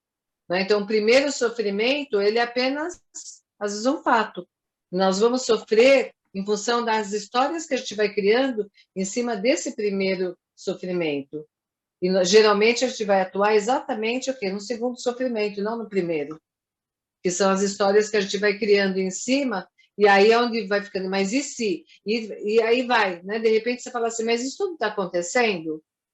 Não, mas então qual que era a questão? Aí volta, e a pessoa nem lembra mais qual era, porque já criou tanta história em cima, e aí isso vai gerando o quê? A ansiedade, a depressão, o medo, né? Em cima de outras histórias que a gente criou em cima do primeiro sofrimento. Então, é poder perceber o quê? Que eu estou pensando e identificar. Eu não vou modificar meu pensamento, mas eu posso parar e não ficar criando outras histórias. Eu só vou complementar uma coisa aqui dessa parte. Depois eu vou abrir, que depois que o Fábio falar, eu vou abrir para a plateia. Tá. Então, a coisa interessante do trabalho que a Rosa está colocando, que a gente faz praticamente, né? O que ocorre? Eu me abro para soluções. Só essa é a parte. Quando eu não estou, né, fugindo da situação, quando eu estou completamente na situação, mindfulness, né, está completamente na situação, eu me abro para soluções. E aí o que acaba acontecendo? Muitas vezes eu não preciso da consciência, eu já resolvi no meu processo geral. E aí o que acaba acontecendo, que nem diz, eu vou cair na segunda, nos terceiros medos. Né? E aí eu já resolvi. Sim. E aí eu venho voltando, né? Vou dar uma cascata inversa e eu consigo ver que eu caí num looping. Né? Eu acho bem interessante, eu gosto dessa técnica também. A gente faz isso. E aí o que é interessante também, que o que você me fez lembrar, uma coisa que é muito importante dentro desse processo, quando a gente também trabalha com a terapia focada na compaixão, e trabalhar com autocompaixão, porque nós somos pessoas, nós somos seres que tendemos a ser compassivos, mas não sermos autocompassivos. Então, aprender a autocompaixão, que não tem nada a ver com pena nem piedade, e sim, é o desejo de ficar livre do sofrimento, né? É uma coisa importante. Então, trabalhar com o paciente essa questão de ele ser mais autocompassivo. O que significa isso? Está tudo bem você não se sentir bem. Está tudo bem. Isso faz parte, isso não te diminui nem um pouco. Pelo contrário, isso pode te humanizar mais. Né? Então, Como que você pode se acolher? Como que você pode se cuidar melhor? Quais são os autocuidados que você pode criar para você se sentir melhor na sua vida? Não é? E aí, dentro disso, também entra outra coisa também, que é a ACT, né? A terapia de aceitação e compromisso, onde a gente também começa a trabalhar a questão do quê, né? Não tem que modificar a realidade, ela é o que é, aceitar as coisas como elas são, e aí eu vou, através disso, criar ações onde eu vou ter responsabilidade sobre a minha vida, sobre o que eu faço, para poder modificar aquilo que não está bom, o que não está me deixando feliz. Né? Colocando a grosso modo, tem uma coisa bem mais complexa, né? Maior. Mas trabalhar a autocompaixão, eu acho que é fundamental, tanto na hipnose, né? Como em qualquer outra terapia. Tá certo. Bom, gente, eu gostaria de ouvir algumas pessoas aqui da plateia, e eu gostaria de ouvir, como ela é uma pessoa nova, acho que é a primeira vez que ela está participando, pelo menos que a gente está vendo aqui, a professora Marilda Lippe. Eu gostaria de ver com ela o que ela acha, eu sei que ela tem muito na linha comportamental, e ela trabalha muito com o estresse, em todos os níveis de estresse. E uma das técnicas da gente lidar com o estresse, que, aliás, eu tenho até um curso que chama Gestão do Estresse, tá? Por técnicas contemplativas e auto-hipnose. Eu acho que realmente eu gostaria de ouvir o que ela acha, se ela pratica ou como ela faz, né? Eu sei que relaxamento ela ensina bastante, tá? O livro dela está lá, tá aí para quem quiser ver, tem tudo. Mas eu não sei se ela usa a auto-hipnose efetivamente ou se ela... Muitas pessoas usam auto-hipnose, mas não se dão conta de que aquilo faz parte do arsenal da hipnose. Ligue. Opa, ativa seu som. Seu som está desativado. Obrigada de me dar a palavra, porque eu também vou ser sucinta, porque eu sei que muitas pessoas querem falar também. Muito interessante todas as colocações que foram feitas, e é fascinante ver que, de todas as abordagens, partindo de caminhos diferentes, usando terminologia diferente, a gente faz mais ou menos a mesma coisa. E eu trabalho muito com estresse dentro da terapia cognitivo-comportamental, e uma das técnicas que eu uso para auto-hipnose é o que eu chamo de férias mentais. O que seriam férias mentais? É o sonhar acordado, que a Rosa me ensinou que ela fazia desde criança. Né? O que é isso? Depois de induzir um relaxamento profundo, é levar a pessoa a lembrar de alguma cena onde ela foi feliz, alguma coisa boa da vida dela, e tem pessoas que não conseguem. E aí, então, eu crio a cena para a pessoa. E essa cena é combinada ali da pessoa relembrar em momentos de tensão, em momentos de grande estresse, para ela conseguir encontrar paz interior. Então, as férias mentais é uma maneira da pessoa entrar em auto-hipnose de uma maneira tranquila, sem medo, sem nenhuma preocupação. Agora, essa ideia de usar auto-hipnose, ela é fantástica, porque eu uso para ansiedade generalizada, fobias, para as pessoas que se sentem vazias, porque hoje em dia, esses adolescentes, jovens e adultos estão trazendo muito aquela sensação de vazio existencial. Outro dia mesmo, uma paciente de 18 anos me disse, eu sou uma casca, eu não tenho nada dentro de mim. Então, essa falta de emoção, que ela se corta para ela ter alguma sensação que, como o Fábio falou, na falta de emoção, a pessoa procura alguma emoção, nem que esteja se machucando, né? Então, eu estou trabalhando com essa moça também em ela preencher esse vazio existencial com algumas metas, com algum idealismo, com alguma noção de que ela vale a pena existir. Porque para ela não vale a pena existir. Ela é vazia, não existe nada no mundo para ela. Tá? São casos muito difíceis. Eu trabalho, então, estresse pós-traumático, fobias, ansiedade generalizada e pânico, também crise de pânico, ajuda muito a pessoa a tentar uma auto-hipnose nessa hora. Nem sempre é viável, porque a pessoa, às vezes, tem tanto pavor que ela realmente, às vezes, se atropela, tem alguma Perde o dificuldade, controle, né? Autocontrole, mas a gente tenta. E aquilo que a Rosa estava falando, do medo, depois o outro medo de segunda categoria, é o que nós, na cognitivo-comportamental, chamamos de meta-emoção. É uma emoção que você tem em cima da emoção original. Então, você tem uma emoção original, aí você constrói uma outra, pior ainda, em cima daquela original. Você vive com medo daquela constrói segunda... a catástrofe, né? Exatamente. Mas a gente usa bastante e é muito útil no controle do estresse, da ansiedade. E tem outra coisa, Osmar, bem interessante, que eu tenho percebido na terapia cognitivo-comportamental e hipnose, que às vezes tem pacientes que têm realmente um bloqueio de memória extraordinário. O paciente se sente mal em algumas situações, mas ele não consegue determinar uma experiência prévia na qual ele se sentiu daquela maneira, não consegue determinar a origem daquele medo irracional, daquela relutância, daquela autoestima rebaixada. E na hipnose você consegue desvendar e desbloquear essa memória que às vezes está ali realmente atrapalhando demais a vida do ser humano. Então, é extremamente útil também na terapia cognitivo-comportamental. Legal, eu fico contente de ver isso aí. Eu falo muito da Marilda quando eu dou meus cursos, porque eu lembro que quando eu comentei a primeira vez sobre a quarta onda da terapia cognitivo-comportamental, eu falei, a quarta onda, na realidade, o Mindfulness fazia parte da terceira onda, mas como ele faz parte do grupo dos estados modificados de consciência, é como se ele foi assim um caminho para o pessoal aceitar de vez. Embora a auto-hipnose o pessoal já utilizava antes, né? Mas, Sim. de qualquer maneira, ficou ficou como uma prática a ser aprendida novamente, que eu acho que é isso que é importante, né? Essas práticas novas.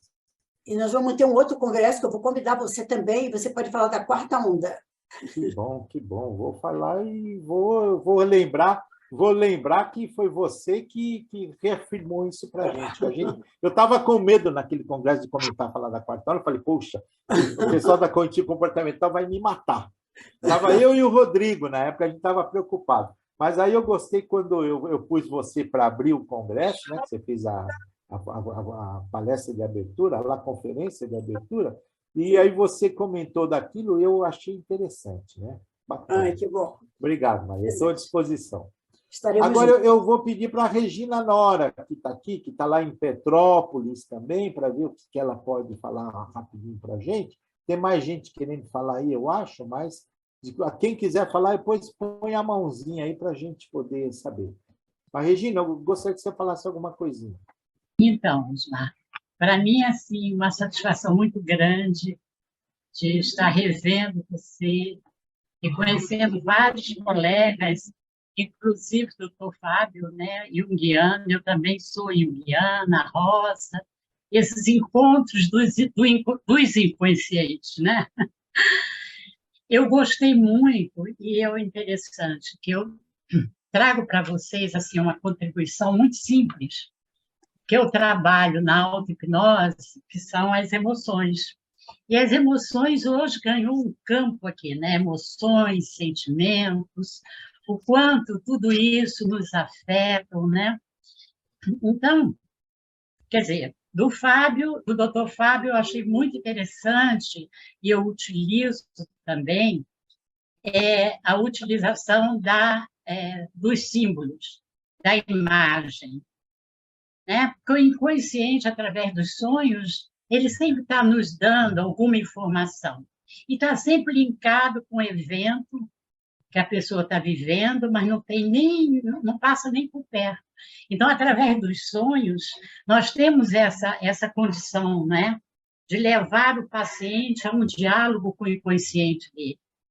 E muitas vezes, através de sonhos, se resolve demandas que levaria muito tempo na terapia.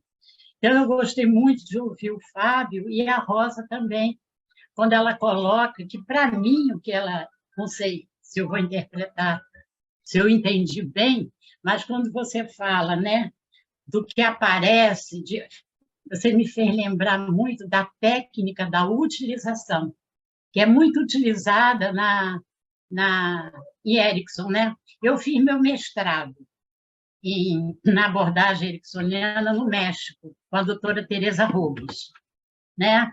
Hoje a Teresa Robles é com minha irmã. Toda semana nós temos um encontro para botar o papo em dia. E eu me lembro muito, né, que o Erickson, a técnica da utilização é fundamental. Quer dizer, tudo que aparece, né, a gente pega, tudo que o paciente traz, e cortamos sobre medida. Daí a alfaiataria, né, cortada sobre medida. E isso ajuda muito a nós entrarmos também no universo do nosso paciente, né?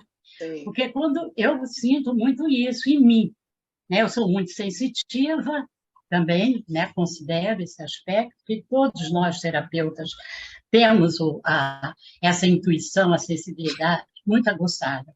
Muitas vezes eu entro no transe do meu paciente. Uma vez eu fiz um transe que o paciente tinha muito medo de ir a qualquer lugar. Então, eu trabalhei uma técnica da montanha. Então, ele subiu, aí eu perguntei, eu estou com você? Não, você está embaixo me esperando. Eu só vou subir porque eu sei que você está embaixo me esperando. Ótimo. O que eu queria, na realidade, é que ele subisse, porque ele não conseguia sair, né? Bom, então, enfim, teria muitos casos aqui para contar. Agradeço, Osmar, essa oportunidade de estarmos juntos, mas eu utilizo muito uma técnica da visualização terapêutica. Qual é a emoção que mais atrapalha a você crescer?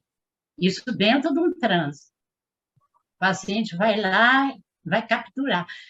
Automaticamente, ele vai estar resolvendo aquilo que ele conscientemente não consegue resolver. Aí eu mando fechar os olhos, usamos a técnica da respiração, do relaxamento. Aí eu digo, deixa chegar até você uma emoção que atrapalha a crescer. E por que ela atrapalha a crescer? Aí eu até, às vezes, dou um exemplo meu, né? Eu sou Regina Nora, exemplo, né? E a emoção que mais me atrapalha crescer é a raiva. Agora você, diga aí, qual é a emoção? Eu entro no transe do meu paciente. Qual é a emoção que mais te ajuda, que mais te atrapalha crescer? Aí ele vai falar. E aí, quais são as vantagens dessa emoção que mais te atrapalha crescer? É o mães que a Teresa coloca, né? Mães, se não fosse isso, eu não teria chegado aqui. Então, qual é? Aí ele vai e traz. Depois, quando eu tiro ele do transe, eu deixo ele falar, né? Você quer comentar como é que foi essa experiência? Ou você não quer processar? E eu faço o mesmo movimento da emoção que atrapalha com a emoção que mais te ajuda a crescer. E quais as vantagens e quais as desvantagens? Porque, às vezes, né, aquela que me ajuda a crescer é a alegria, eu não consigo ter limites nas minhas relações. Ou então a euforia, enfim. Eu creio, né, que toda a hipnose é auto-hipnose. Eu não consigo desvincular a hipnose da auto-hipnose. E aí eu creio também que cada profissional tem um modelo próprio, né? Porque é ele próprio que se coloca naquele momento. Vocês devem conhecer, né? Esse livro das estratégias psicoterapêuticas de Milton Erickson, segundo Dan Short. Isso aqui foi mesinha de cabeceira, porque o Osmar Colla me deu assim, a maior honra, né? O maior prazer.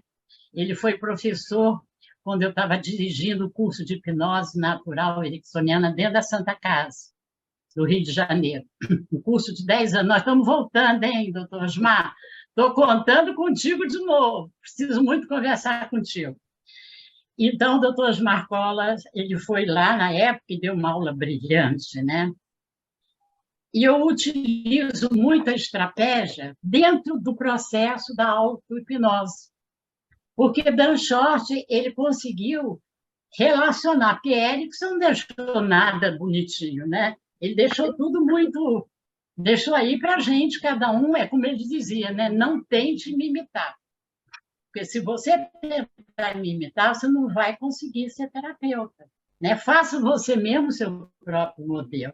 Então, eu utilizo muito dentro da auto-hipnose as estratégias.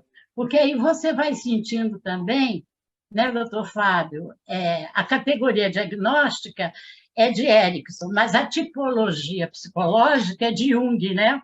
Aí você vai brincando com esses dois elementos, né? Você vai vendo qual é o canal que vai te auxiliar com muita propriedade e segurança de levar o paciente à auto-hipnose e deixar ele ir. Como o Erickson dizia, a terapia começa na casa, mas na casa do terapeuta. E eu costumo dizer ao meu paciente, quando ele está no consultório, a terapia está começando aqui, mas ela te acompanha por todo o seu dia a dia.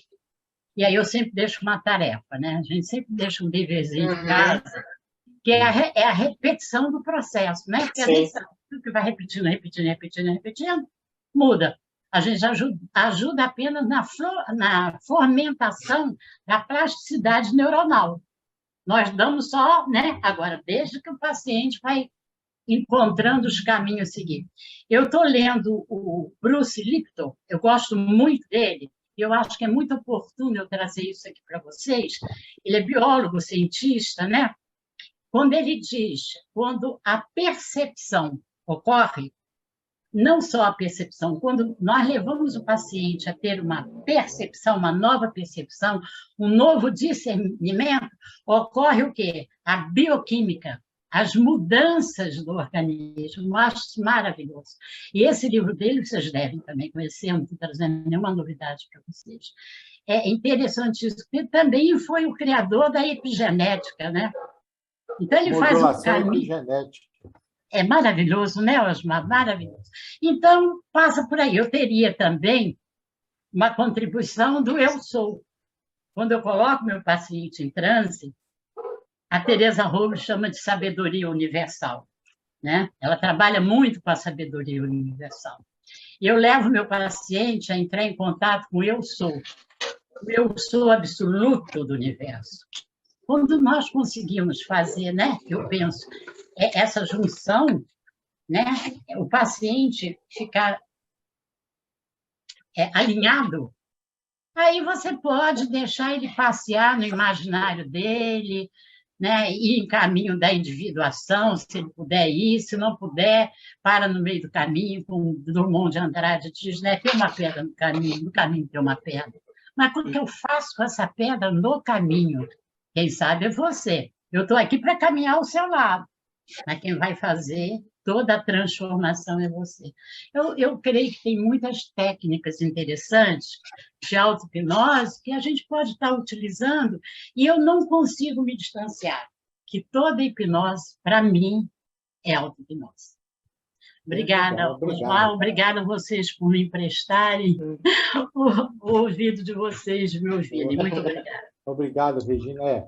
Realmente é interessante. Uma coisa que a Regina comentou, que eu ia até comentar, o Milton Erickson, realmente ele falava, não queiram me imitar. E, infelizmente, muitos cursos de hipnose ericksoniana, eles dão historinhas formatadas e eles esqueceram de pegar aquela história e adaptar ou fazer com que ela pareça ser uma coisa diferente. Então, é assim, vou fazer a bolinha de sabão. Então, tem gente que faz a mesma bolinha de sabão para todo mundo, igualzinho. Não vai funcionar, porque a gente tem que embrulhar de acordo com a maneira como o paciente fala e tal. Agora, é interessante a gente ver, viu, Fábio? O Jay Haley foi um dos primeiros, vamos dizer, eu não sei se ele foi, não posso dizer que ele foi assistente dele, como foram depois os outros, né? Ele foi mais contemporâneo, um pouquinho antes. Tanto é que o livro dele chama Terapia Não Convencional, né? Não chamava de fazer isso. O Jay Haley, ele falava disso aí, e Minha Voz Irá Contigo, mas, na realidade, a Minha Voz Irá Contigo não era dele, era o Milton Do Erickson. Erickson. O Milton Erickson, que tinha o livro, inclusive, tem um livro dele que chama Minha Voz Irá Contigo. É de Erickson. Minha voz irá contigo e minha voz será a voz dos seus antepassados, dos seus avós, dos seus amigos e tal, tal. Eu uso muito a minha voz irá comigo quando eu estou trabalhando com pacientes que estão com situações ansiogênicas para ele, ansiosas. Está aqui, Então, eu Osmar. falo, eu costumo dizer assim, olha, esse livro aí, eu costumo dizer assim, e a minha voz irá contigo, te dando apoio, como se eu tivesse de mão dada ao seu lado, para que você possa percorrer esse caminho, essas dificuldades, e veja como você superou. Eu já coloco ele no sucesso sucedido, ele superando. Então, eu costumo usar muito isso aí, né? Isso aí é um pedaço. Você vê que são livros diferentes, né? A Nora está mostrando ali outro livro do...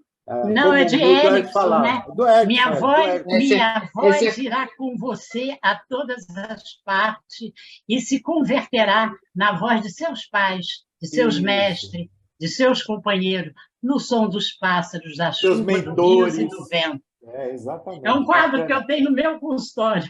Então, olha o Erickson aí. Então, era dele isso. E outra coisa interessante que a gente ouviu falar, só para terminar, é que hoje, no mundo inteiro, tá, o pessoal, a hipnose, ela está fazendo parte realmente do que a gente chama o grande grupo das terapias mente-corpo. É importante a gente colocar isso. Tá? Daqui um pouco vocês não vão ver mais falar só de hipnose, vamos falar das terapias mente-corpo, onde a hipnose está ali dentro. Tá?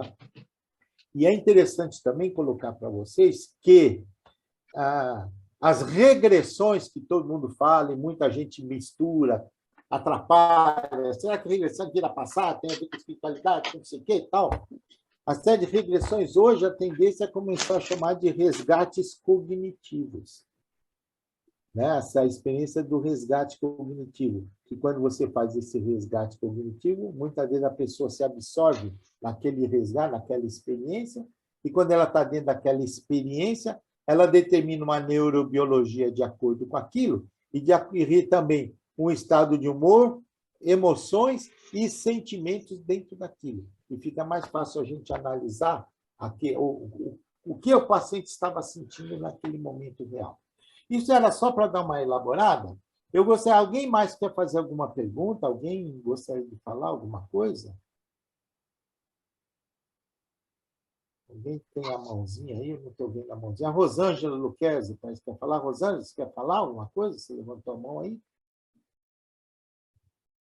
Oi, não levantei, não, mas eu gostaria de saber a opinião do Dr. Fábio, já que ele é ortopedista, porque eu sou colega pneumologista e acupunturista, Fábio, e meu consultório está muito dividido na parte de dor por causa da acupuntura.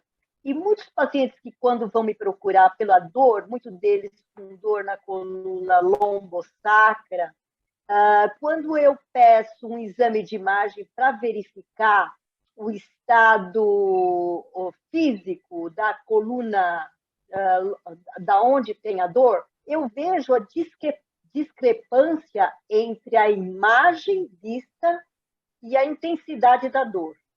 Então, assim, eu vejo pacientes com lesões mínimas, às vezes na coluna lombosacra, ou cervical, enfim, e referindo uma dor intensíssima, uma escala de dor, né? De 0 a 10, a gente faz a escala. E pacientes que têm uma lesão de coluna, eu, como pneumologista, também fiz muita broncoscopia e peguei muitos pacientes, e ainda tenho pacientes que são sequelares daqueles que tiveram até lesões de coluna, e eu visto a discrepância entre a imagem e a dor em pacientes que têm uma imagem totalmente, uma lesão mínima no exame de imagem e uma dor muito acentuada. Eu faço acupuntura com neuromodulação e eu aproveito para fazer durante a acupuntura uma técnica de relaxamento, auto-hipnose, chutes, enfim, alguma técnica de relaxamento, e eu sinto muito a melhora. Eu acho que tem um efeito somado, lógico, pela liberação da endorfina na acupuntura, e também a técnica de relaxamento. Eu queria saber sua experiência entre intensidade de dor e exame de imagem. Eu queria, só antes do Fábio responder, queria dizer para vocês o seguinte, eu vou pedir para depois agora as perguntas serem bem objetivas, tá? Porque a gente já está quase se encaminhando para o final, e queria lembrar para os colegas também que essas reuniões continuam fazendo parte das atividades do Departamento de Medicina Comportamental. E tem aí no chat um link, vocês não vão perder nada, pode clicar no link, é só preencher, fazer uma presença, que essa presença é importante para eu ter número para continuar dizendo que é uma atividade da medicina comportamental. Tá? Eu já fiz, já fui lá e já fiz, já preenchi, já mandei. Tá, joia. Obrigado, obrigado. Vamos lá, Fábio, pode falar. Então, essa é uma discussão na ortopedia absurda, né? E fantástica. E que bom que tem um acupunturista, porque a tendência das pessoas, quando faz a parte de imagem, é ter uma ideia de que vai achar uma patologia. E nós não nos damos conta que a maior parte das coisas que acontecem na coluna são disfunções.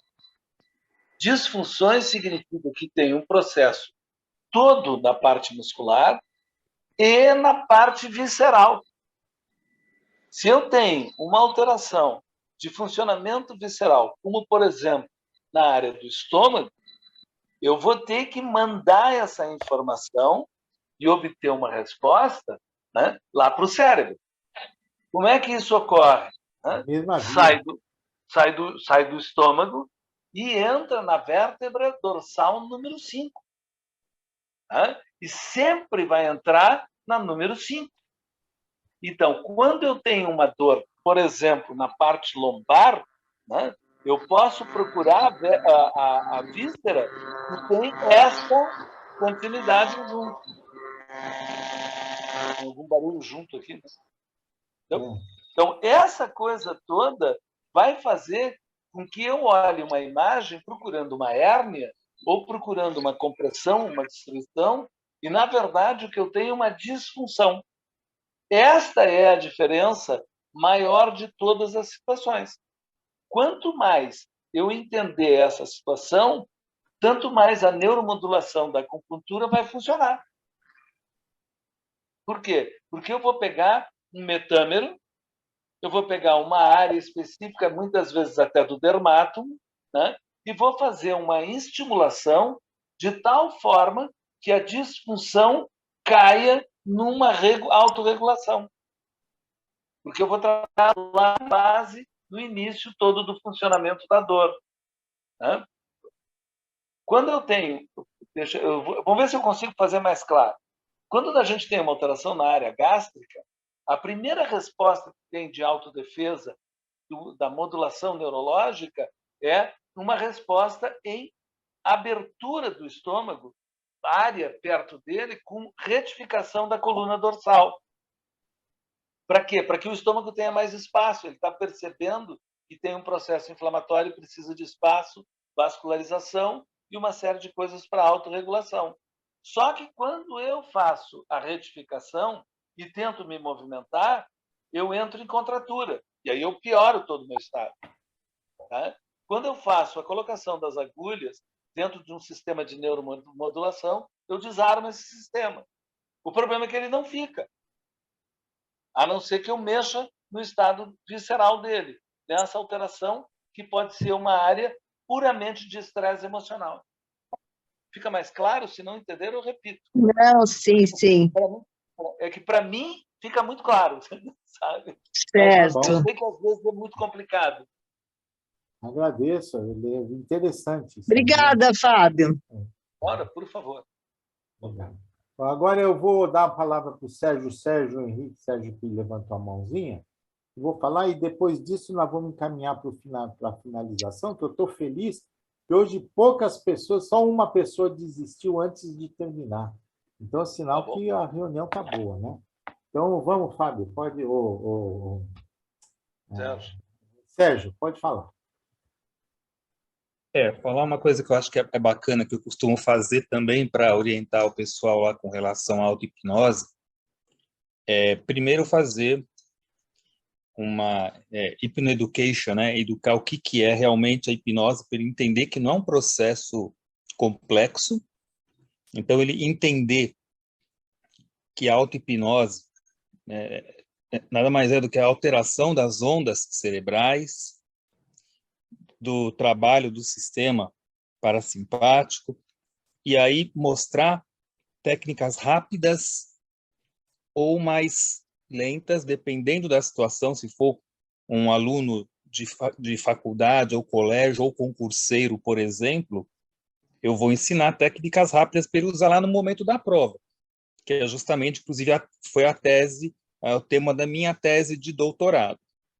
E tem casos que a pessoa pode fazer com mais calma em casa. E aí eu falo o seguinte: você já imaginou que, de repente, quando você está dormindo, entrando no sono, naquele momento que você está na sua cama quase dormindo ou acordando, suas ondas cerebrais passam muito semelhantemente ao processo de auto-hipnose. Elas vão lá para alfa, para teta. Se você é aquela pessoa que vai dormir ou acorda pensando, o meu dia vai ser ruim, como eu tenho este problema, e fica criando imagens na sua mente de coisas ruins, você está se auto-hipnotizando para o ruim. Então, educar a pessoa a tomar essa consciência e perceber como ela faz para fazer a auto-hipnose para o bom, né? Então, acho que isso é uma coisa interessante, né? A pessoa perceber que ela acaba fazendo isso em casa, muitas vezes, nocivamente e inocentemente, né? É interessante porque você lembrou de uma coisa, são os dois estágios vamos dizer, de transição, né? Eu costumo dizer o seguinte: nós estamos aqui conversando, nós estamos numa onda beta, tá certo? Se a gente estivesse resolvendo um problema, trabalhando muito intensamente, falando alguma coisa muito, muito mais trabalhosa, nós iríamos para a gama, subiríamos, tá? Se a gente entra em alfa, nós estamos acordados. Agora, veja bem, fisiologicamente, o nosso cérebro, fisiologicamente, quando nós entramos em gama, teta, e depois mais abaixo, delta, nós estamos dormindo. Isso são ondas de sono. Se nós entrarmos, de alguma maneira, acordados e desenvolvemos a onda teta ou delta, tá certo? Acordados, nós estamos num estado modificado de consciência, porque na fisiologia normal nós deveríamos estar dormindo. Isso que você falou é muito interessante, eu gosto muito de orientar os pais para fazer com crianças, que nós temos dois estados momentâneos que são transições. É o estado hipnagógico, que é quando a gente está entrando em sono, estado hipnagógico, e o hipnopômpico, que é quando nós estamos saindo. São dois pontos fundamentais para a gente preparar crianças, inclusive. Tá certo? É bem interessante para dar sugestões com criança, quando ela está nesse estado hipnagógico, entrando no sono, e hipnopômpico, quando está acordando cedo, né? Isso só para dar uma complementar, mas é isso aí. Gente, olha, falta 10 minutos para as 10, eu achei que foi uma reunião interessantíssima, tá certo? Foi muito bom, aprendi muita coisa com vocês, tá certo? Eu sempre aprendo. Ainda há uma mão erguida. Tinha uma mãozinha, eu vou abrir, é o Gustavo Berti. Colas, eu precisava só o nome desse último expositor. Ele falou que tem uma tese de doutorado, e eu estou fazendo um trabalho que eu queria que você me desse a oportunidade de eu conhecê-la. Como é o nome dele? Sérgio Henrique Faria. O Sérgio, ele está no... Todo mundo está no grupo de estudos de hipnose. Gente, todos que estão aqui estão lá, no grupo de estudos. Então, às vezes a gente não sabe, mas a gente pode acessar todo mundo pelo nome mesmo, lá estão todos com nome, pelo grupo de estudos de hipnose, diretamente. Ele é Sérgio Henrique? Sérgio Henrique Farias. Tá, obrigada, viu? De nada. Ô, Gustavo, eu vou te abrir para você falar um minutinho rapidinho para a gente poder fechar, tá? Vamos lá, Gustavo. Abre o seu som.